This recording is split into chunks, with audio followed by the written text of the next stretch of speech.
12 pages de communication sur l'aspect attractif et inclusif au service de l'emploi des Parisiens et des Parisiennes.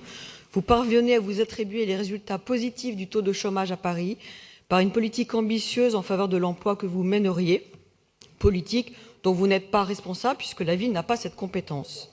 Dans l'enchevêtrement des compétences, vous n'apportez là pas beaucoup de clarté. Mieux, vous mettez en avant votre volonté, je cite, dès le début de la mandature, de co-construire une politique ambitieuse en faveur de l'emploi. Mais il me semble, madame, que pour co-construire, il faut avoir des partenaires.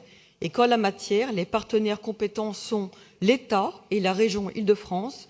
Et vous ne trouvez pas l'occasion dans cette communication de les citer ne serait-ce qu'une fois.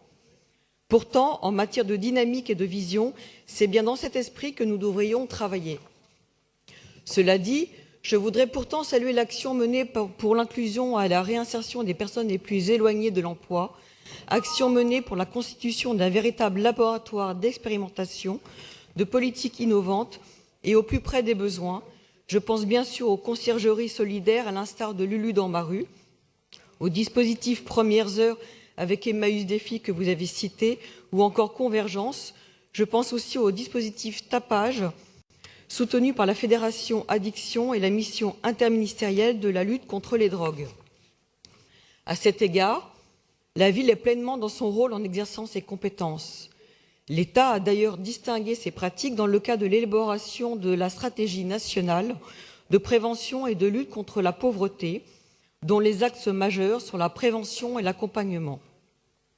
Votre volonté de co-construire, vous auriez pu la mettre utilement en œuvre avec la région Île-de-France en direction de l'apprentissage et de l'alternance, qui sont les grands absents de cette communication.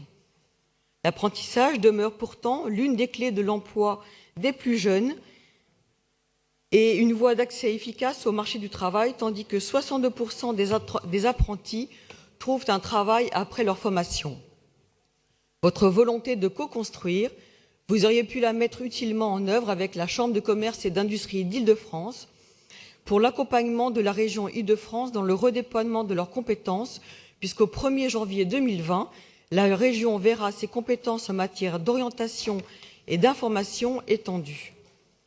Je voudrais également regretter un oubli préjudiciable de cette communication, c'est celui du télétravail, alors même qu'il constitue un levier d'amélioration de qualité de vie indéniable, alors même que son potentiel de développement est très fort au sein de notre capitale, alors même que les tiers-lieux se développent pourtant avec succès, avec des espaces de coworking, des Fab Labs très appréciés des utilisateurs ou des entreprises.